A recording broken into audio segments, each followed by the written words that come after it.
Prime Minister proposes enhanced U.S. economic ties at Jakarta ASEAN Summit. Japan launches Moon Sniper mission.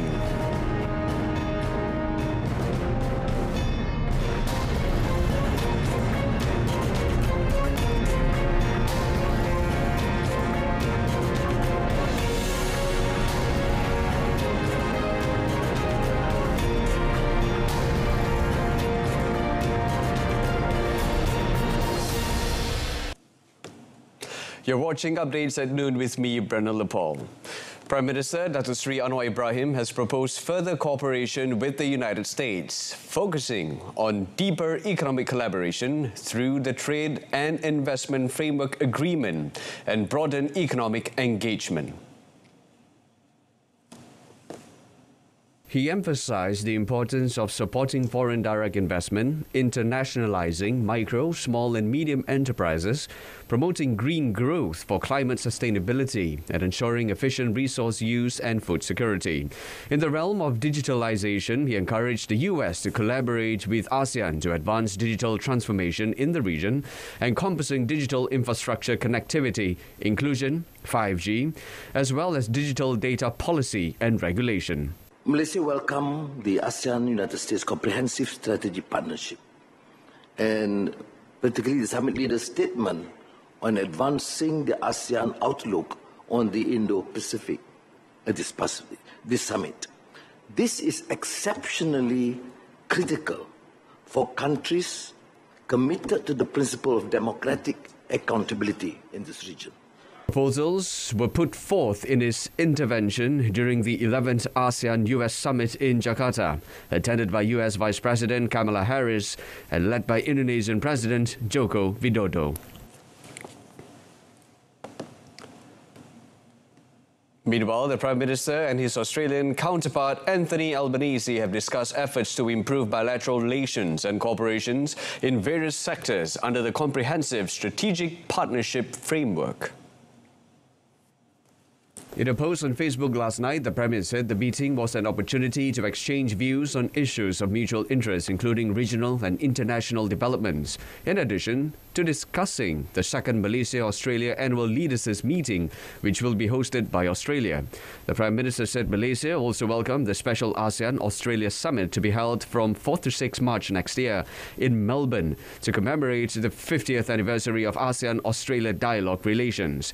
The total bilateral trade between Malaysia and Australia increased by 55.4% in 2022 to 88.65 billion ringgit, making Australia Malaysia's 10th largest trading partner globally. Earlier, Datuk Seri Anwar also held bilateral meetings with South Korean President Yoon Suk-yeol, Canadian Prime Minister Justin Trudeau, Japanese Prime Minister Fumio Kishida, Cook Islands Prime Minister Mark Brown, and World Economic Forum WEF Executive Chairman Professor Klaus Schwab. The Federal Agricultural Marketing Authority of Pharma is ready to assist in marketing local rice in areas facing shortages. According to its Director General Abdul Rashid Bahri, the sales can be conducted at over 1,400 agency-operated centres nationwide, including pharmacist markets and at Agro Madani sales, among others. The media reported that local white rice, BPT, supply nationwide should improve within a month, thanks to ongoing government interventions. Agriculture and Food Security Minister Datuk Seri Mohammad Sabu said the special BBT program intervention measures would boost the national market's rice production quota by over 20%. On 2nd of September, rice producers and national rice wholesalers were requested to boost BBT supplies by 20% through the special BBT program to address supply shortages in the market. Commenting further, Abdul Rashid said Pharma had experience in assisting the government in addressing egg shortages last year by providing market space and selling eggs in the affected areas. The Immigration Department has never issued special approvals under the recalibration program RTK 2.0 to foreigners with illegal status after 31st December 2022. Now, with a statement, Immigration Director General Dato' Ruslin Juso said such approvals violated the policy set by the government when it introduced the RTK 2.0 program on 27 January this year. He said the policy is clear that only foreign nationals who were illegals until 31st December 2022 are eligible and will be considered for RTK 2.0 approval. Dato' Roslin also advised the people not to spread misinformation that could cause confusion or uneasiness among the public. The statement follows a viral WhatsApp voice note message claiming that the Immigration Department was issuing an RTK 2.0 special approval for foreigners with illegal status after 31st December 2022. The voice note also claimed that the special approval will be given to only 5,000 applicants who entered the country in 2023. The Immigration Department chief said the department is strongly denying this claim and urged the public not to be hoodwinked by agents and middlemen tactics. The National Registration Department, JPN, found that there are around 8,000 cases of lost identity cards, MyCard, nationwide annually since 5 years ago.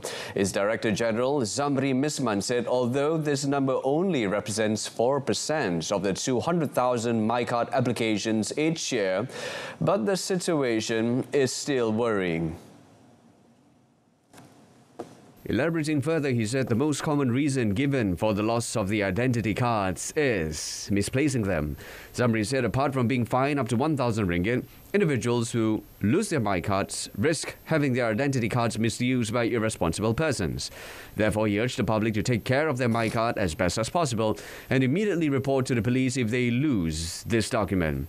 Those who lose their MyCards must immediately report the loss to the police and come forward to the JPN as soon as possible.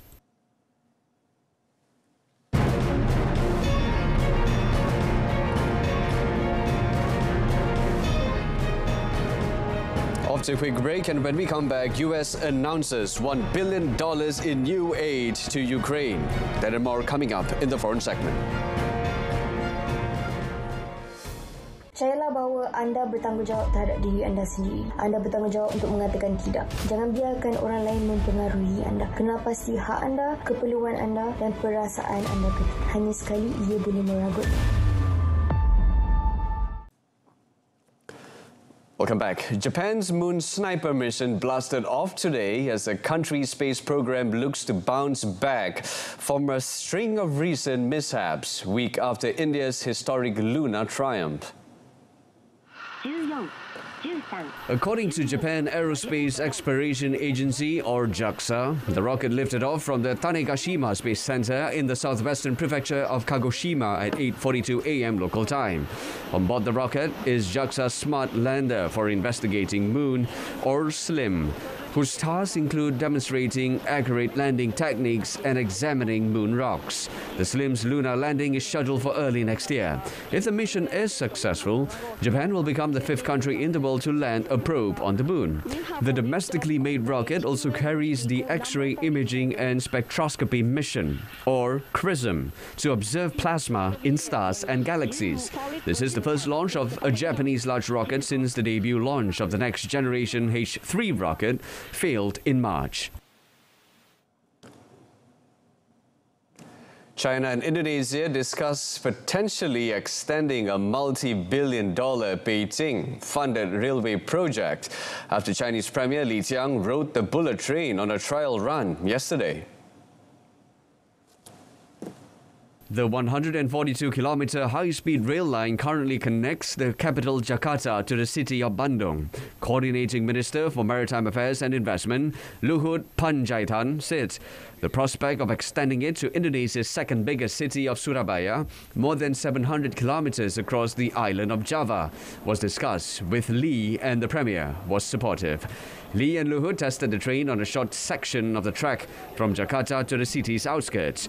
The $7.3 billion flagship project of Indonesian President Joko Widodo, which is part of China's Belt and Road Initiative, has been beset with problems from land procurement issues, delays due to the COVID-19 pandemic, and ballooning costs.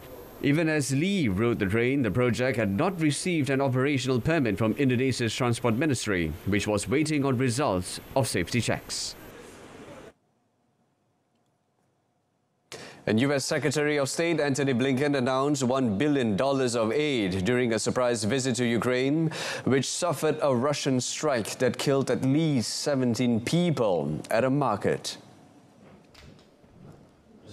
During a meeting with President Volodymyr Zelensky, Blinken reiterated Washington's support for Kyiv in its fight to liberate territory in the south and east. The new $1 billion aid package, which includes $665.5 million in military and civilian security assistance, would further build momentum for the counteroffensive. In addition to the funds, the Pentagon announced it will provide Ukraine with depleted uranium tank ammunition, a powerful but controversial weapon due to its toxicity. Russia's embassy in the United States said on Telegram that the move was a clear sign of inhumanity on Washington's part. A gun battle erupted between Pakistan and Afghan border forces, with each side blaming the other for starting the firefight that shut their busiest strait crossing. A local Pakistan police official said gunshots started at around 0800 GMT at the Torkham border crossing halfway between Islamabad and Kabul, with an evacuation ordered. He said the shooting stopped by late Wednesday afternoon, but the border remained shut. Another local government official who asked not to be identified said one Pakistan border guard had been wounded in fire from light and heavy weapons as well as mortars. A gun battle also erupted at the crossing in February after Taliban authorities ordered the border shut, with both sides blaming the other for starting the firefight. A Nigerian appeals court has thrown out opposition challenges to overturn President Bola Ahmed Tinubu's February election victory after a highly contested ballot. In a judgment broadcast live on television for more than 9 hours, judges rejected petitions from two main opposition parties, including charges of fraud, law-breaking by electoral authorities, and allegations Tinubu was not eligible to run. The challenges came after one of Nigeria's most tightly fought elections, when former Lagos Governor Tinubu won 37% of the vote to secure the presidency of Africa's most populous nation. The opposition appeal will now most likely head to the Supreme Court, which has never ruled to overturn a Nigerian presidential election since the country returned to democracy from military rule in 1999. Tinubu took office at the end of May and quickly introduced a set of reforms the government says will help put Africa's largest economy back on track. He's in India for the G20 summit, where he hopes to drum up foreign investment.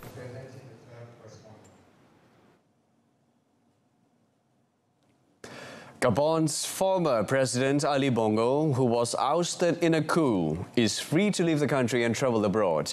Now, this was announced by the leader of the coup that toppled him, General Brice Oligui Nguema, in a statement read on state television. Bongo, in power for 14 years, had been under house arrest since the military coup of 30th August, carried out without bloodshed less than an hour after his party proclaimed his re-election in a vote described as fraudulent by the coup supporters. Oligui, who took his oath as transitional president on Monday, said that given his state of health, Bongo has freedom of movement, including travelling abroad if he wishes to carry out his medical checks. Bongo suffered a serious stroke in October 2018, which left him physically impaired, with particular difficulty moving his right leg and arm.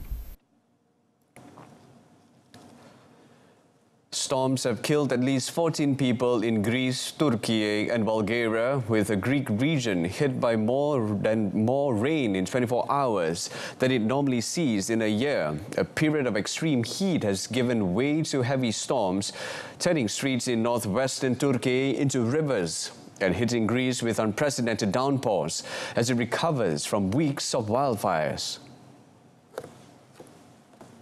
Greek meteorologist Dimitris Yakopoulos said Greece's central Magnesia region got rainfall of 600 to 800 millimeters over a 24-hour period, including Tuesday.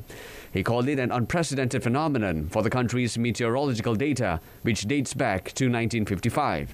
The storm, dubbed Daniel by Greek weather experts, has been battering the country since Monday, mainly affecting the Magnesia region and its capital city Volos, 300 kilometers north of Athens. Electricity has been out in Volos since Tuesday morning, while buildings and roads in nearby villages have been severely damaged by landslides and flooding. In southern Brazil, the death toll from a cyclone that unleashed torrential rain and flooding rose to at least 36 last night as the region braced for more violent weather. Governor Eduardo Leiter, who declared a state of emergency, called it the deadliest weather disaster ever to hit Rio Grande do Sul, as hundreds of rescue workers, police and volunteers continued efforts to reach areas cut off by flooding. More than 5,300 people have been forced from their homes and more than 52,000 residents and 70 towns affected in all. Leiter warned the situation could worsen with more rain forecast for late Wednesday and into Thursday, Brazil's Independence Day. President Luiz Inácio Lula da Silva said he had spoken with the governor and promised his administration's support. And on a lighter note, entertainment news, if I may. The baby grand piano Queen frontman Freddie Mercury used to compose almost all of his greatest songs, and the original manuscript for Bohemian Rhapsody were snapped up on Wednesday when they went under the hammer in London. The Yamaha quarter-tail piano went for £1,742,000, including buyer's premium and fees, while the manuscripts for the epic song Bohemian Rhapsody fetched £1,379,000. The items were among 1,400 lots of Mercury memorabilia up for grabs at Sotheby's, with the famous auction house's facade decorated with a huge moustache for the occasion. Auctioneer Oliver Barker called the Bohemian Rhapsody lyrics contained in 15 pages of pencil and ballpoint pen remarks a modern cultural icon. The manuscript also reveals that the title was originally going to be Mongolian Rhapsody. Mercury's cherished baby grand was purchased by the charismatic star in 1975 after an exhaustive 6-month search for the ideal instrument to bring to life his compositions. A record 2,000 bidders from 61 countries registered to take part in the sale. Part of the proceeds will be donated to the Mercury Phoenix Trust and the Elton John AIDS Foundation, two organizations involved in the fight against AIDS.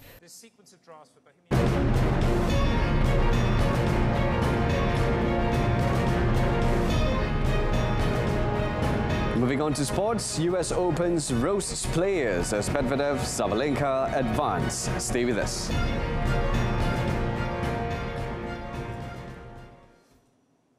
National team head coach Kim Panggon considers Malaysia at par with the world's top 100 teams after the Harimau Malaya squad drew 2-2 with Syria in a Tier 1 international match in Chengdu, China yesterday. Panggon said his team could compete with Syria, although the Kasion Eagles are ranked 94th in the world compared to Malaysia in 136th position. Our performance was very good. We are level to compete with ranking 94 level. Just, I think maybe 2 mistakes, safer for us. But second half, I think we show to the people that our Malaysia mentality, Harimau Malaya attitude to catch up to the game and try until the end of the game we fight. The coach was met after the match at the East Town Football Park Stadium. A goal each from substitutes Muhammad Akia Abdul Rashid and Darren Locke in the second half denied Syria a win, although they took a 2-0 lead in the first half through Mardek Markian and Yassin Al-Samya. The 54-year-old South Korean said he will continue to do tactical experiments when facing China in another Tier 1 international match this Saturday to see the national squad's ability against a superior team. And in tennis, Daniil Medvedev overcame roasting temperatures to battle into the US Open semi-finals as Aryna Sabalenka delivered a sizzling display to reach the last four. But Sept Medvedev said the furnace-like conditions had put players' safety at risk during his 6-4, 6-3, 6-4 victory over Russian compatriot Andrei Rublev. New York has been sweltering in a heatwave this week with high humidity and temperatures at Flushing Meadows on Wednesday hitting 35 degrees Celsius. Tournament organizers confirmed that extreme heat measures were in effect for Medvedev and Rublev's quarterfinal, but the Russian was clearly unimpressed. Both Medvedev and Rublev attempted to cool down during changeovers by wrapping towels packed with ice around them, while Medvedev could be seen puffing from an inhaler. The US Open's extreme heat policy, as it applies to the men's draw, allows male players to leave the court for a period of 10 minutes after the third set.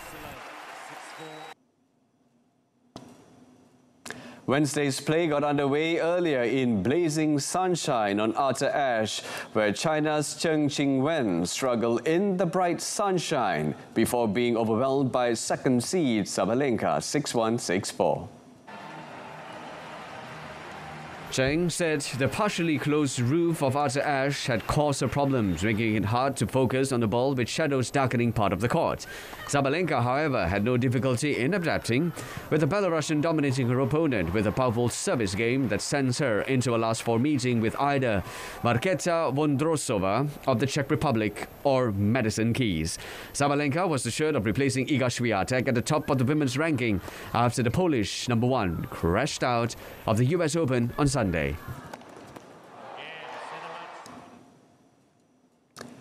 And in cycling, Jesus Herrada was strongest at the end of a climbing finish to win stage 11 of the Vuelta a España, a 163.5-kilometer ride from Lerma to La Laguna Negra.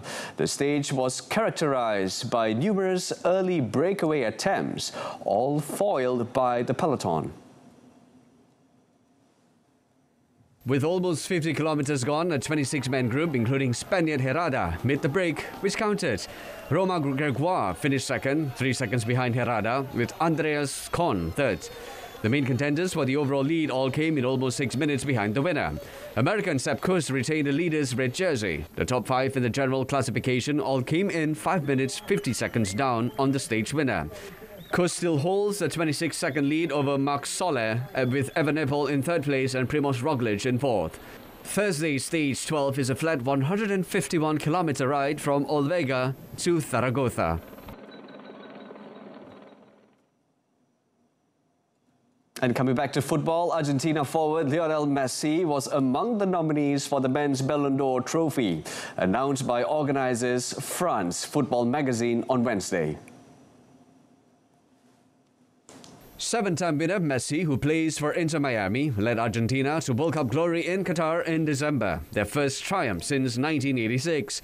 Portugal's Cristiano Ronaldo, who has won the award 5 times, did not receive a nomination for the first time in 20 years. Manchester City striker Erling Haaland, who won the UEFA award for the best men's player last season, and Paris Saint-Germain forward Kylian Mbappe were also on the shortlist. Barcelona Alexia Putellas, who has won the women's award for the past 2 years, was not nominated.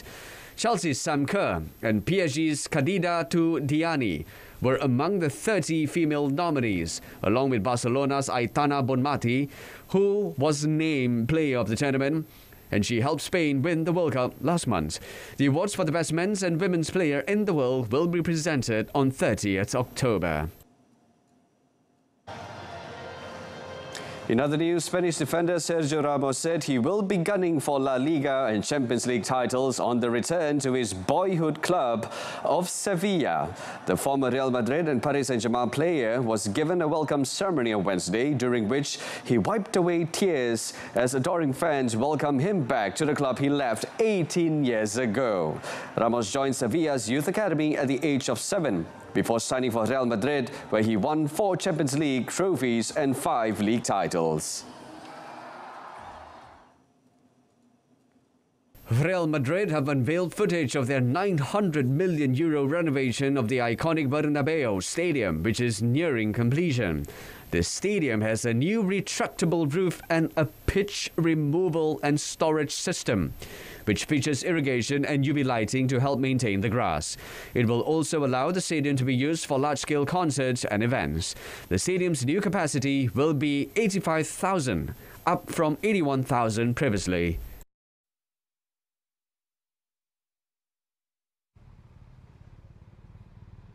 New Zealand travelled by train from Lyon to Paris ahead of their Rugby World Cup opener against defending champion France. The train ride was part of an effort to Rugby World Cup organisers to help the environment by making 80% of travel for the event by train or bus instead of plane. The All Blacks opened the event as the most capped World Cup squad ever, drawn with hosts France, Italy, Uruguay and Namibia. They can expect to canter out of Pool A, but their path to the decider is treacherous. Tamasya sukan terulung di benua Asia kini bakal beraksi. Satu hati dengan semangat kesukanan. Perjuangan dalam keharmonian. Sukan Asia ke-19 Hangzhou 2022 bersama RTM, penyiar rasmi. 76 minit tanpa henti. 76 minutes non-stop.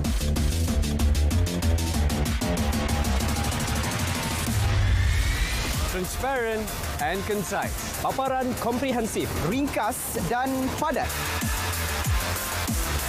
Saksikan Kanta 744, 7.44 malam. Berita perdana 8 malam. Malaysia tonight, 8:30 p.m.